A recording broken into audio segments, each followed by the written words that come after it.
Dr. Marcinak.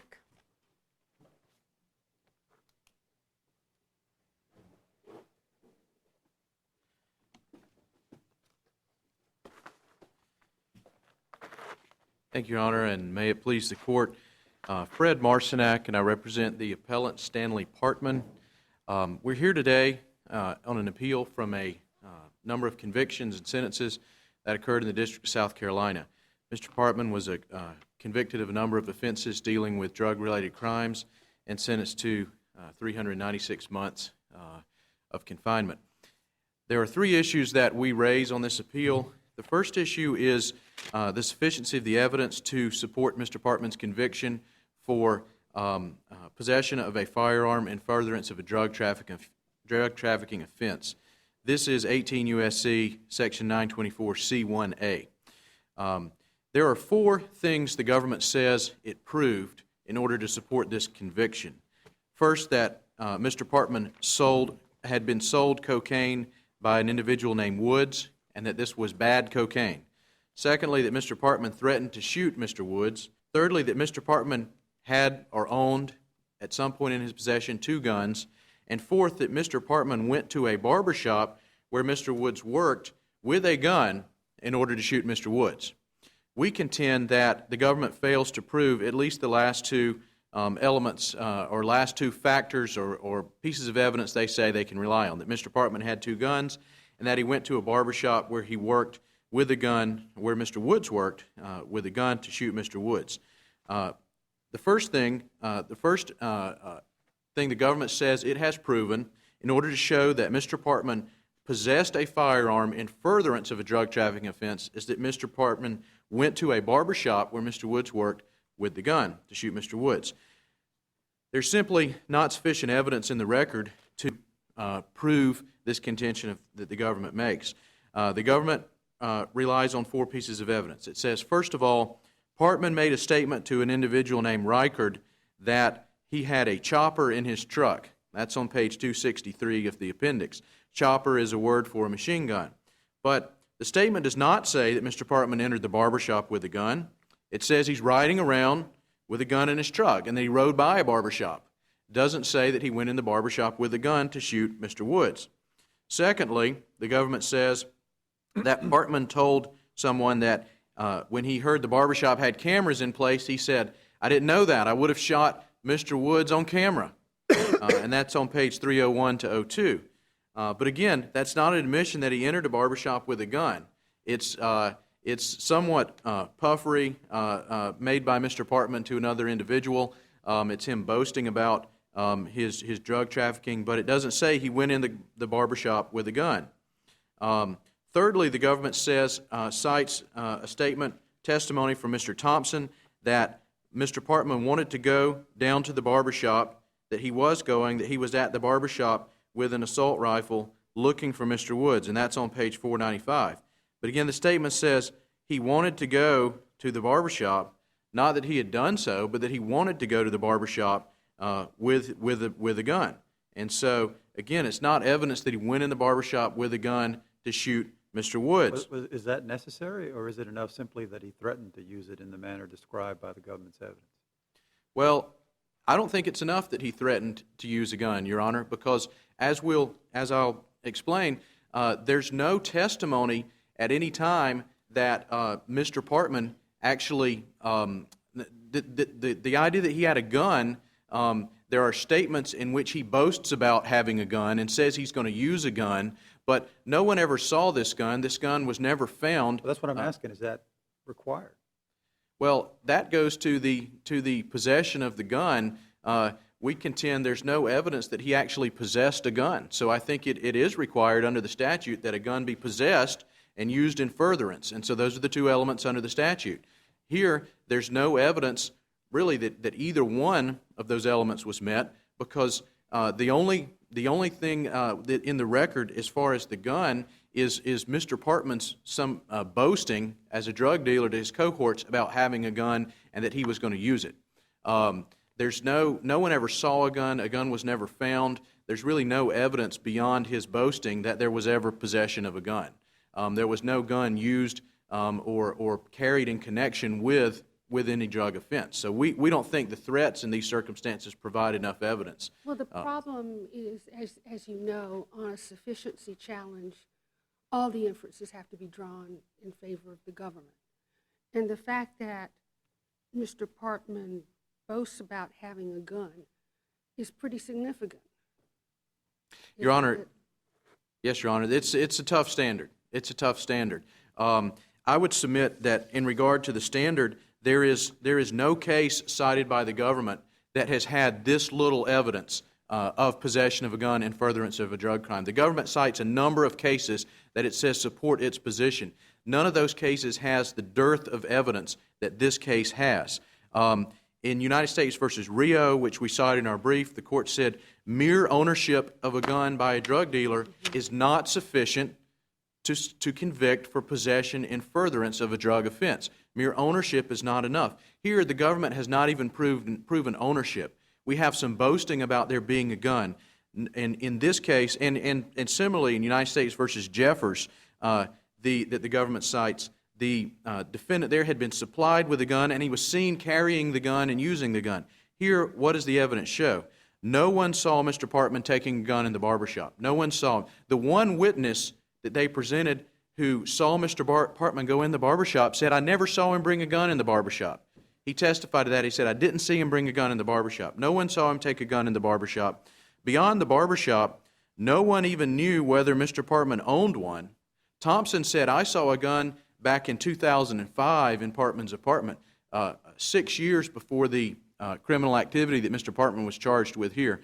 No one knew whether he owned one at the time of this criminal activity. No guns were seized. Even after the high-speed chase, after which Mr. Partman was arrested, when he was throwing cocaine out the windows and the police went back and found all that cocaine, no gun was found. No gun was found and seized by the police. No guns were found in the vehicle. Everyone heard that Mr. Partman had guns. No one ever saw the guns. This court has been strict on the application of 924C. The reason is because this statute takes a legal activity, owning a firearm, which is perfectly legal, and makes it illegal. It says if you possess a firearm, a legal activity, possession of a firearm, and you do something with it, that's going to become illegal. Of course, you're disavowing any possession at all. That's not the element you seem. You're saying your client didn't possess the weapon. We don't. Correct, Judge Diaz. We think the evidence here. There's no evidence that he possessed it, but beyond his boasting. But even assuming that he did possess one, which is legal, this court has been strict on saying you've got to do something more. You've got to show some furtherance to make that activity illegal. I thought that there is testimony. There are recorded telephone calls in which Partman is heard acknowledging that he has a firearm and is attempting to locate Woods to shoot him because of the bad cocaine, beginning around pages 260 to 268 in the joint appendix. There are, and Your Honor, there are some questions about the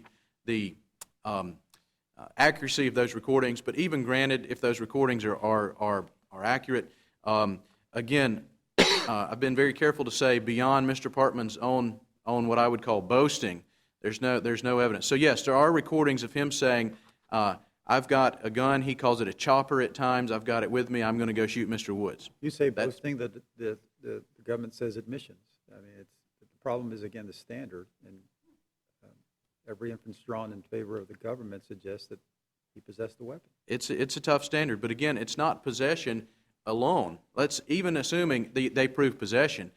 The court has been very strict with this section by saying if you're going to take a legal possession of a firearm and make it a crime, we're going to strictly require that you show that it was used in furtherance of a drug trafficking offense. Well, shoot Woods because of bad cocaine? Because that was the subject of some of the recordings. And the question is whether he used the firearm in furtherance, and the government has attempted to argue that establishes that he did. But what's the evidence that he did that? He told people he was going to do that. He said he talked about wanting to do that. But there's no evidence that he ever did anything about that. He went in a barbershop to find Woods, and the only witness who saw him said he didn't have a gun. Well, that goes back to Judge Diaz's earlier question when he asked you, you were saying there's no possession. I mean, on the one hand, you're saying that there's a slew of cases, and you're correct. There's no case that I found that which somebody didn't at least see a gun or there was a gun put in. But here it seems to be pretty clear, at least from the indication of his own statement, the possession of a gun. So he possesses a gun. So if you then get to that part, then you get into the furtherance of a drug trafficking. If you look at that separately, he's telling someone he's going to use this gun he possessed to kill someone. And that seems to connect those dots. I mean, if you had to, if you were going, it seems like your argument is really going at the possession of the gun. There's nothing to show he possessed a gun. He had a coat on. You don't know. They say it was Bucky. No one saw a gun. There was no evidence of a gun. He said, I had a gun, but that was boasting. Mm-hmm. But it's pretty clear, at least from your statement, you said assume he possessed it. Well, we assume that, then all we're left with is in furtherance of drug trafficking.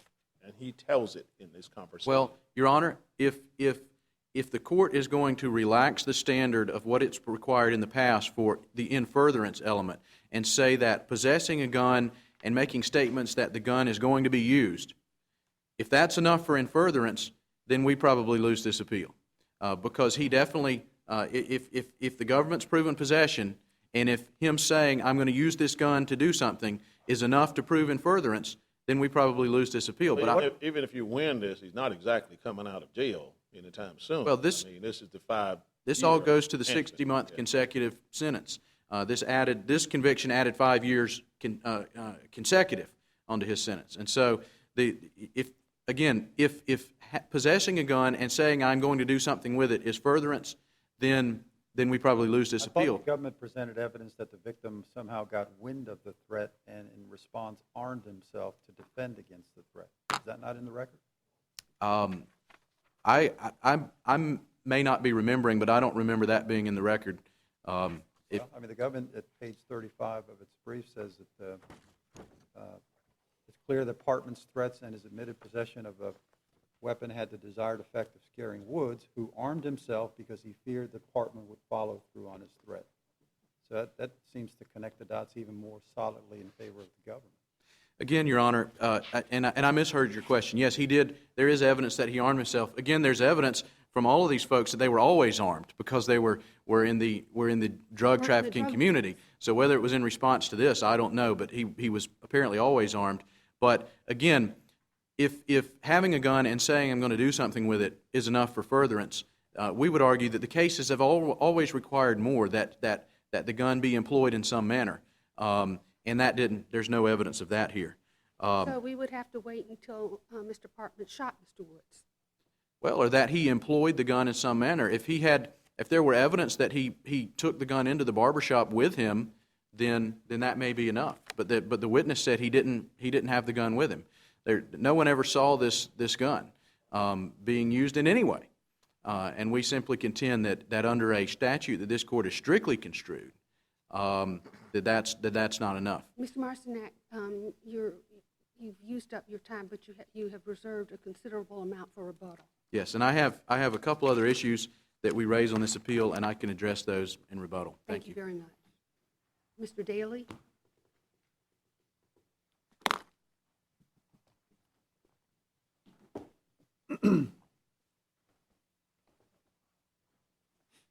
May it please the Court. Robert Daly on behalf of the United States. Judge Diaz, you are correct. In response to the threats, Mr. Woods, the barber, said that that's when he got strapped, is I think what the testimony is. There's a couple different places. He was strapped all the time. He may have been strapped all the time. He wasn't exactly somebody who hadn't been involved in this before. That's what this case is about, a bunch of drug dealers out there. So the fact that he went out and strapped himself for this, it was probably he reached down in his bag and put it on. He had it the whole time. Maybe with his hair clippers, he has a gun right by it, I think. This case is the sort of quintessential drug conspiracy. There are lots of folks. In fact, we had another appeal up here yesterday involving some similar. Went for a long time. This apparently what you're alleging here with all these defendants or these individuals, this went for an incredibly long time. It did. In fact, at one point, if you look at the history, Mr. Partman at one point is the supplier, and then I don't know if he fell on hard times, but then he becomes the buyer, and he becomes the buyer of substandard cocaine in this instance. He's not able even to assure the quality, and that's really what the case is about. He wanted to assure that people understood, you're not going to short me. You're not going to give me a bunch of bad cocaine. One point that counsel... So is the other counsel on the other side correct that all we need to do is, once we say he's possessed it, that just talking about how he's going to use it going to be enough? Well, I think that having the gun and then possessing it, and then in furtherance of, what's in furtherance of? And I think that a threat, a valid threat, a continuous threat, caught on wire, the thing that's unique about this case is we don't have to guess about what the language was exactly he was using. We know exactly what he was saying. And in real time, he's saying, I just went by the barbershop with my chopper, and I want to put 50 rounds in him, and he ain't there. And it just so happens, at the same time, a barber sees somebody matching his description come in with a big, bulky jacket. It's not uncommon. He's matching his description. And it's not uncommon if you have an AK-47. But I want to know that answer. I'm sorry. The barber who says he saw this person coming in, did he ever say he matched the description of the defendant? I don't think that's in the testimony. I think, well, I know this. He identified him. He said a person came in with guns. Nobody asked him, Well, did he look like the defendant or something? It could have been. No, nobody did. And was it unusual for someone to come in for Woods with a gun? I mean, he was in the business. So someone coming in looking for him, doesn't the record show there were other folks looking for him too? There's nothing in the record that anybody was looking for him during that time frame, and there is specific evidence saying that Mr. Partman was looking for him and was going to find him and was going to Google him and find where he lived. And we have to infer from that no one else was looking for this known drug dealer and supplier who was in the barbershop with his gun and just constantly involved in these dealings. And he had given this defendant, quote, bad cocaine, which would indicate he could have given somebody else some bad cocaine who might have come after him. Could have, but I mean, again, in the light most favorable to the government, this is same time. But the light most favorable to the government cannot go without recognition of the other things that are there. I mean, we don't just exclude common sense from this equation. I mean, yeah, the light most favorable is good, but even in the light most favorable, those facts still exist.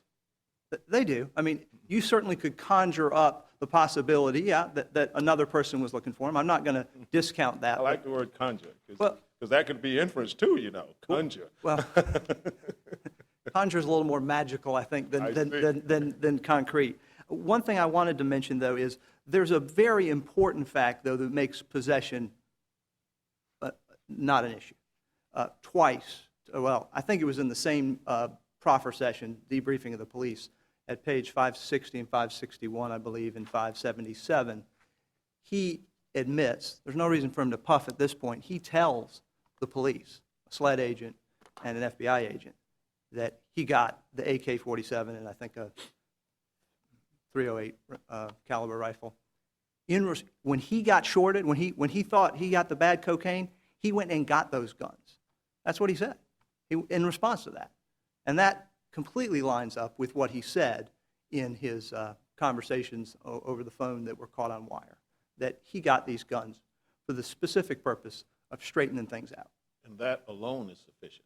I believe it is. I mean, we have other corroborating evidence. Any case ever come out that way? I mean, all the cases I've seen look like somebody at least saw a gun or a gun was introduced.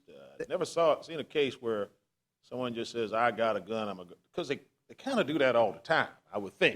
In this world that they live in, I'm going to go and shoot someone probably comes off their lips all the time. Will that lead to a conviction of possession, a firearm in furtherance of drug activity, not merely, but just based upon a statement that is introduced to say, I had a gun and I was going to go and shoot him. Perhaps based upon a single statement, I think we'd have a problem. How many do we need? Well, an admission to law enforcement that you possess a gun, I think is pretty strong. One admission to law enforcement. Under circumstances where he'd want to be telling the truth in a proffer, and where he got himself in trouble. I mean, I think it's in a footnote. Is but he said, well, I didn't go into the barbershop with the gun, and that's where he failed the polygraph. I mean, ironically, that's what led to the proffer coming in. So, what's interesting is the case law says you don't have to introduce the gun, and the case law also says you don't have to actually see the gun. But I don't know that I've seen a case that says, okay, neither one of those happened in this case.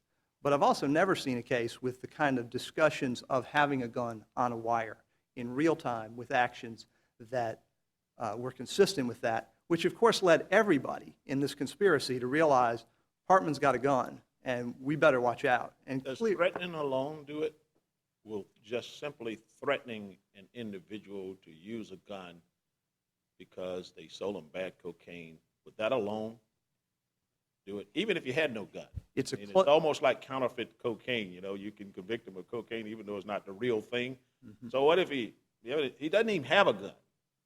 Will the threats alone do it? Would only a threat? No. And a statement that I have a gun, I'm going to shoot him. All of that's in his statement. But there's nothing else there.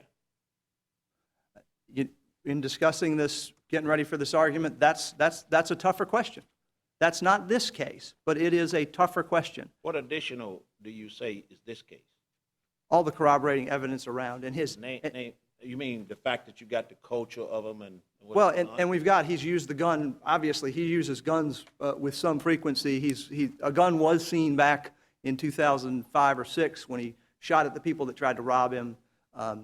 A year or two later in a car chase, he admits. The fact that he's done it before is in addition, capable of doing it. Is capable of doing it and has done it. I mean, is clearly, and that was evidence before the jury as well. This is, it's not as slam dunk a case as if we actually had somebody who saw the gun. People don't usually want to expose an AK-47 Decker Boulevard with I'm just wondering, where does it go in terms of future convictions of this type? I mean, because these kinds of statements fly out all the time. And if you don't have to actually have a gun or someone to actually see a gun, then the statements alone get you there. And even with him so-called coming in the barbershop, for some reason, nobody ever asked him who was that guy that came in there or described. Didn't say he was big, this looked like, well, the defendant's probably sitting right there. I think the witness testified. I don't know why he didn't say, is that the guy right there? Unless he was going to say it wasn't, then you wouldn't ask that, and the defendant didn't know that he was going to do that. So I don't know. It's not in the record. Yeah. I wasn't at the trial. I don't know why you would. I believe this was a very reluctant witness who was concerned about his safety. Anyway, but that's not in the record, Your Honor. I don't want to. Yeah. But the bottom line is, at least insofar as coming in the barber shop, you have the naked testimony that somebody walked in there without identifying that it was this defendant. And you have it under a circumstance that where he's going is with a known drug supplier who is known to be armed, has been in this business for years, has had other threats against him. And someone says somebody came in here with a big coat, didn't see anything, just said they had a big coat. Well, had a big coat, was asking about him, went straight to drug supplier who gives out bad cocaine or whatever. Well, but we only know about this one instance. There's nothing in the record that he was a consistent bad cocaine supplier. I mean, this is the one thing we do have. It is in the record that he was a consistent cocaine supplier, and he was supplying it to people who I guess we can take a notice that they are not exactly choir boys. He's doing this with. I would not go to get my hair cut at this barbershop. I'm Your Honor. All right. Judge Duncan has questions. No. I'm happy to answer either of the questions on the other two issues if you want to. However, he didn't address it. I just rest on our briefs unless you have any specific questions about those two issues. I think we understand your argument. Thank you very much. Thank you. Thank you very much.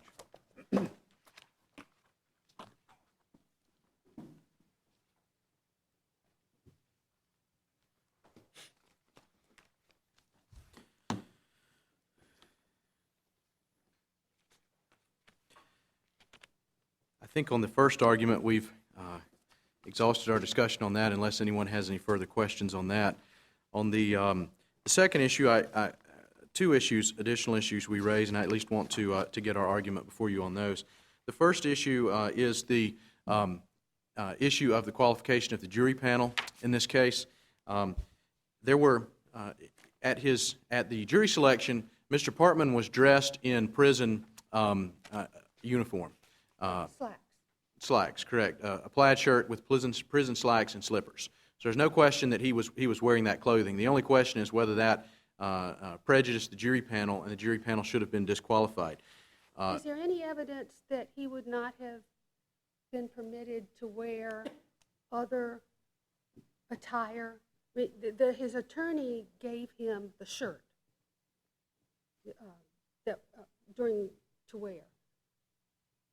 Why didn't the attorney give him pants? And I guess my question is there anything that suggests that he would not have been permitted to wear other pants had he requested them or had his attorney provided them?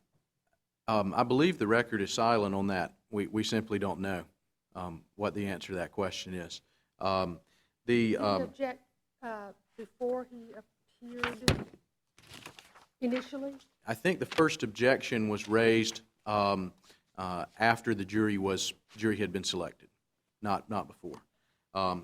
The argument here is that there were three jurors who remembered something about Mr. Partman's clothing.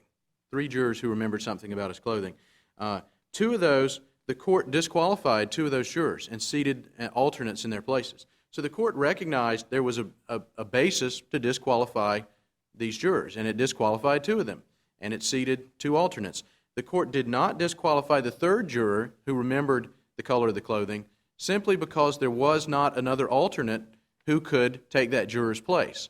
And so we contend that under those circumstances, there's no reasonable difference between the two jurors who were excluded. I didn't think that was it.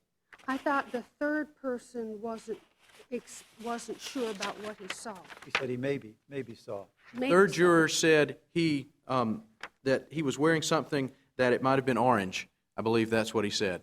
He said, Was it? I mean, I think he even phrased it as a question. He said, was it orange? I think is what the exact way he phrased it. So yes, there's a difference in the phraseology between what the three remembered. But one of the jurors who responded said he remembered seeing an orange or reddish jumpsuit. And so again, we would say they both remembered similar things. The court disqualified one and not the other because it didn't have an alternate to replace that third one with. And under those circumstances, when the court has recognized that there's a potential for prejudice, the court should have disqualified the jury panel. And the only thing that I was taking exception with was your characterization that the district court did it because there wasn't another alternate.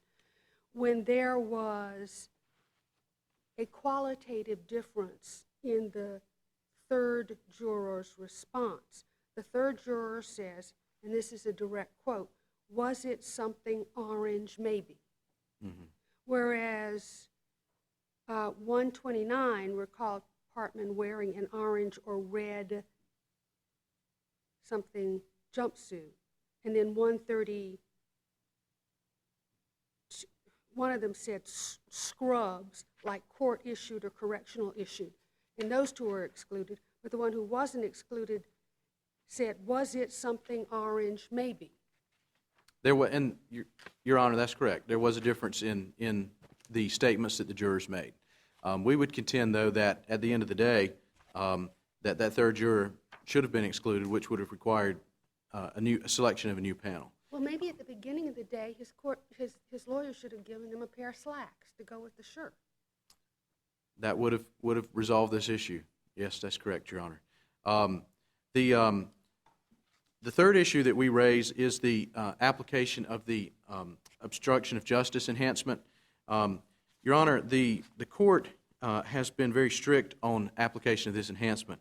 And in United States v. Thorson, this court said, to satisfy the requirements of this enhancement, the defendant's obstructive conduct must have been willful, meaning that he must have consciously acted with the purpose of obstructing justice. The willful element is essential. United States versus Brown, the Second Circuit said this enhancement is appropriate only if the district court makes a finding that defendant had the specific intent to obstruct justice. In this case, the district court made no such finding of specific intent to obstruct justice or of specific willfulness. And so we would contend that that warrants reversal on this ground. But what's the import of that if the district court also indicated that regardless of whether he was right or wrong on that enhancement, his sentence would not have changed? We believe that the obstruction enhancement was not harmless for these reasons. There are two problems with that statement that the district court made. The district court did give what I would characterize as a catch-all statement to say, I would have sentenced him to the same thing at the end of the day anyway. Two problems with that. Well, he did more than that. He went into, I think, great detail. He gave some. Explaining why. He gave reasons, and I'd like to address that. There are two problems why the district court's statement that he would have given the same sentence. Two problems with that statement. First of all, this would mean that the sentence would have been a variant sentence because without the obstruction enhancement to give this sentence, he would have varied upward from the guidelines. But earlier in the sentencing hearing, the district court had already said a guideline sentence is an appropriate sentence. And so on the one hand, the district judge says a guideline sentence is appropriate, but I would give a variant sentence even without the obstruction of justice enhancement. And the problem with that is if a guideline sentence is appropriate, then a variant sentence in excess of the guidelines violates the sentencing statute because it's a sentence that is greater than necessary to achieve the sentencing factors under 3553A. And so you can't say a guideline sentence is appropriate, but I would give a variant sentence for these reasons. And so the sentence then becomes greater than necessary to achieve the sentencing goals.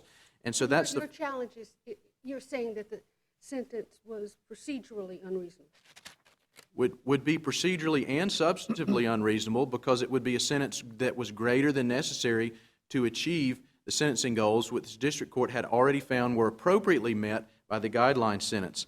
And if I might briefly state the second point on this, Your Honor, my time's expired. You may have two sentences. Okay. The factors that the judge had found justified the variant sentence that Judge Diaz mentioned earlier were already captured in the guideline sentence itself, so they can't be double counted to support the variance. That was Thank you. one sentence. Congratulations. Thank you, Your Honor. I think we may have seen you before, Mr. Marcinak, have we not? Yes, Your And Honor. I noticed that your service is court-appointed, and the court would like to thank you. We could not cope with these cases without your able assistance. Thank you, Your Honor. We'll come down and greet counsel and proceed directly to the last case.